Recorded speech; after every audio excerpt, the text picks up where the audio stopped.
movie buffs and film connoisseurs, it is your self-proclaimed cinema shogun here, and it is Friday the 13th, and I don't know about y'all, but my bad luck has already kicked in. I already got food poisoning, I've been sick. I decided I'm going to stay home. I'm not going to risk any more bad luck. I've been at home watching Jason movies all day and reading up on a lot of Friday the 13th sequels that never came to fruition.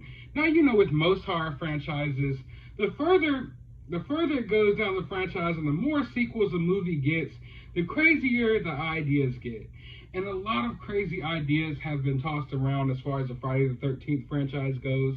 I mean, at one point, there was deliberation on whether or not a Jason Voorhees / TMNT, Teenage Mutant Ninja Turtles crossover movie was at one point in the works. One of my favorite little niche Friday the 13th sequels that was a possibility was the Jason Voorhees versus the Punisher. And guys, I know it sounds outlandish, I know it sounds crazy, but this movie almost happened. Not just almost happened, this movie was on the verge of happening. Like, it was this close. Now let's hop into this article from Bloody Disgusting that gives us a little bit more of a backstory about how this came about. Now, Sean Cunningham, the producer for Friday the 13th, having regained control of the series in the early 90s before the move to New Line Cinema, was ultimately disappointed with how Jason Goes to Hell turned out, and especially how fans reacted to it. While he had never been a fan of the Turtles team-up, the Ninja Turtles team-up I just told you about, he teamed up with the idea of teaming up Jason with another property to boost the franchise. He managed to even pick up the rights to the Marvel Comics character the Punisher on the cheap. Marvel at the time was selling off everything back then, and Cunningham took full advantage of the fact that they were concerned with quick cash. They were more concerned with quick cash than long-term deals. While New Lines initially pushed for a star to portray Frank Castle, Cunningham chose to save money and managed to secure no other than Dolph Lundgren to reprise his role from the earlier 1989 Punisher adaptation. Lundgren convinced Sean to hire his I Come in Peace director, Craig R. Baxley, to helm the film, and Cunningham complied, given that Baxley wasn't an expensive choice either. Ultimately, the project fell apart because New Line, after looking at the project's pedigree at the time, wanted to spend less and take it direct to video. Cunningham refused to agree to what he viewed as a nail in the franchise's coffin, so the project collapsed. And how do you all feel about this? A lot of people don't realize that there was a time where a lot of Marvel movies were coming out. Around this time, we got an old school like Fantastic Four movie. There was a Captain America movie, Dolph Lundgren, Punisher. There were superhero movies coming out. They were just horrible. A lot of them straight to video. I mean, honestly, if you ever have some time on your hands, go back and watch those periods of superhero films. They were completely just campy, corny, and cringy. But a lot of those low-budget superhero movies were coming out around the same time that the Jason Voorhees Friday the 13th movies were coming out, and the Nightmare on Elm Streets were coming out. In fact, Marvel was doing really well at selling horror comics back then. Like, horror comics were some of their best-selling titles. Nowadays, you have your Captain Americas, your Spider-Mans, and Iron Mans, and, horror comics aren't really that popular, I guess, in today's world. But back then, those were their top sellers. So a team-up between Jason Voorhees and Marvel just made sense. It just made sense. And if you could pick anyone from Marvel to go against Jason Voorhees, I think Punisher is a good choice. I know some people might say Blade or something like that, but Blade hunts vampires. Jason isn't a vampire. If you're going to pick someone to go up against Jason Voorhees, you're going to need Frank Castle. And Dolph Lundgren, Imagine the campy, old school, early 90s, 80s goodness we would have gotten out of a Dolph Lundgren Punisher going up against Jason Voorhees. I am so upset that this movie didn't happen. I think this would have been, it probably would have been detrimental to the franchise, okay? Maybe that probably would have been the nail in the coffin of the franchise, and people would have looked at it as a joke, moving forward after that. But I don't know. It just seems so interesting and so funny now. I mean, what would you all like from a Jason versus Punisher movie? The only thing that comes to my mind when I think of Jason and Punisher, I think of Jason Goes to Hell. The beginning of the movie when they're shooting him up and blowing him up, that has to be like my least favorite Jason scene ever.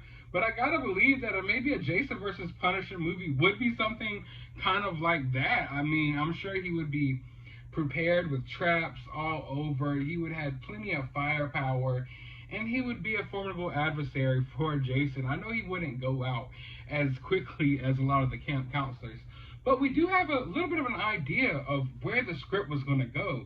So let's get into that. The script saw an occult-obsessed NYC mob boss coming to Crystal Lake to obtain secret text rumored to be hidden within the basement of the rotten Voorhees mansion.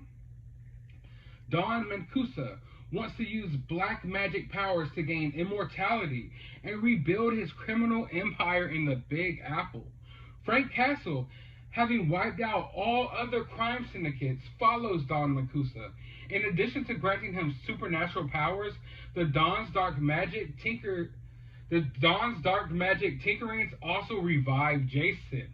Voorhees goes on a killing spree, wiping out townspeople and the mob alike. The finale saw Mancuso taking a children's camp hostage, while Jason rampages through Don's goons, and the Punisher tries to hold Voorhees at bay. The finale culminated in a supernatural explosion that left the Don dead and blew Jason back to the bottom of the lake. So that actually sounds pretty good.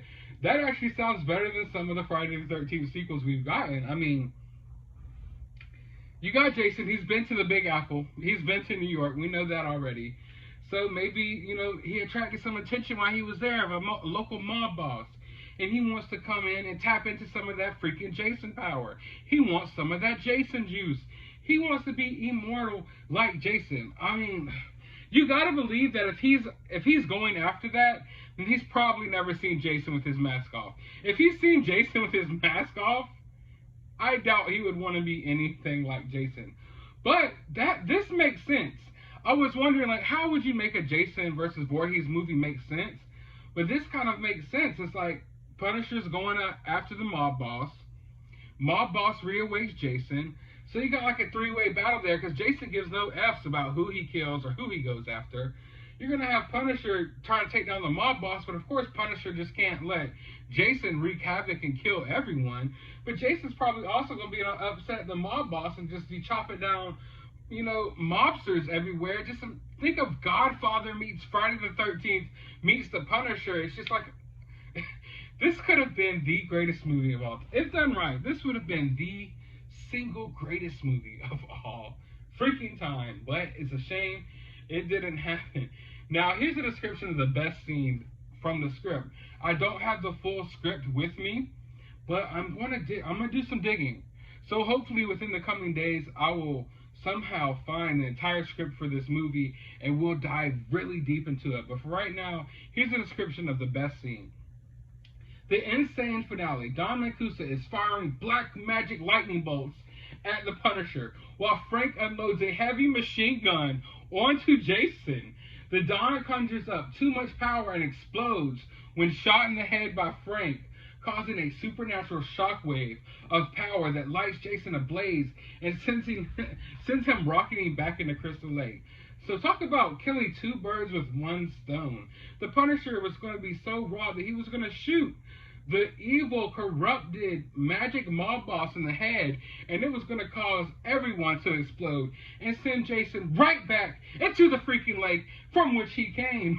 So this just, I can picture all of that in my head. That is 90s, 80s cheese galore, and I am here for it. I love it. This sounds awesome, man. It sucks that this never happened, and I'm sure this will never even come close to happening again. But it's interesting to know that it was a possibility. You know, like, it was this close to coming true. And that just lets you know that anything can happen in the movie world. Anything can happen. It sucks that we don't have new Friday the 13th news to talk about with all the lawsuits going on right now. But, you know, it's Friday the 13th, and I wanted to cover something Friday the 13th related. So I hope you all enjoyed this video. While you're here, hit that thumbs up button, hit that subscribe button, drop a comment about your opinion on this script down in the comments below, and maybe even do your own research. Go digging, because this is just one of many Friday the 13th sequels that were supposed to happen, and this isn't even the craziest one. We'll have to save those for the next Friday the 13th. But as always, I hope you have a good day, YouTube, and be sure to go watch a movie.